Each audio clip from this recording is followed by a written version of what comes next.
নাপাক অবস্থায় বেশিক্ষণ থাকলে বা গোসলে দেরি করলে ফেরেশতারা কি সত্যি অভিশাপ দেয়? নাপাক ব্যক্তির প্রতিটি চুলের গোড়ায় শয়তান থাকে, এটি কতটা সত্যি? অপবিত্র অবস্থায় বেশিক্ষণ থাকলে কি কি ক্ষতি হয়? একজন মুসলমান হিসেবে এগুলো জানা আমাদের অবশ্যই প্রয়োজন, তাই ভিডিওটি শেষ পর্যন্ত দেখতে থাকুন। প্রিয় ভাই ও বোনেরা, আপনারা কি চান না যে আল্লাহ তাআলা আপনাকে ভালোবাসুন? পবিত্রতা অর্জনই যথেষ্ট কারণ আল্লাহর ভালোবাসা লাভের জন্য। আল্লাহ তাআলা বলেছেন, নিশ্চয় আল্লাহ তওবাকারীদের এবং পবিত্রতা প্রিয়দের ভালোবাসেন। আমাদের মধ্যে এমন কে আছে যে পূর্ণ ঈমান অর্জন করতে চায় না? আপনি কি প্রিয় নবী সাল্লাল্লাহু আলাইহি ওয়াসাল্লামের এই কথা বিবেচনা করেছেন? পবিত্রতা ঈমানের অর্ধেক। পবিত্রতা কিছু ইবাদতের শর্ত, যেমন সালাত ও তাওয়াফ। মুসলিমরা অন্যদের থেকে পরিচ্ছন্নতা ও পবিত্রতায় আলাদা। ইসলাম আমাদের পবিত্রতার নির্দেশ দিয়েছে এবং এটি বাধ্যতামূলক করেছে যেন আমরা আল্লাহ তাআলার ফরজকৃত ইবাদতগুলো যথাযথভাবে পালন করতে পারি। মুসলিমদের জন্য উচিত, যারা আল্লাহর ভালোবাসা অর্জন করতে চায় তারা যেন সব সময় পবিত্র থাকে। এখন প্রশ্ন হলো, নাপাক অবস্থায় ঘর থেকে বের হওয়ার বিধান কি? এটি কি বৈধ, নাকি বের হওয়ার আগে অবশ্যই গোসল করতে হবে? এবং ফেরেশতারা কি গোসল দেরি করায় অভিশাপ দেয়?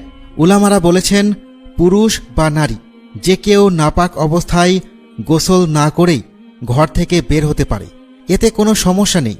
এই বিষয়ে হাদিসে বর্ণিত হয়েছে। আবু হুরায়রা রাদিয়াল্লাহু তাআলা আনহু বলেছেন, নবী সাল্লাল্লাহু আলাইহি ওয়াসাল্লাম একদিন মদিনার এক রাস্তায় তাকে পেলেন। তখন তিনি নাপাক ছিলেন। তিনি লুকিয়ে গিয়ে গোসল করলেন।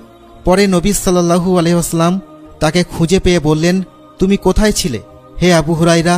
তিনি বললেন, ইয়া রাসূলুল্লাহ, আমি নাপাক অবস্থায় ছিলাম, তাই আপনার সঙ্গে বসতে সংকোচ বোধ করেছি।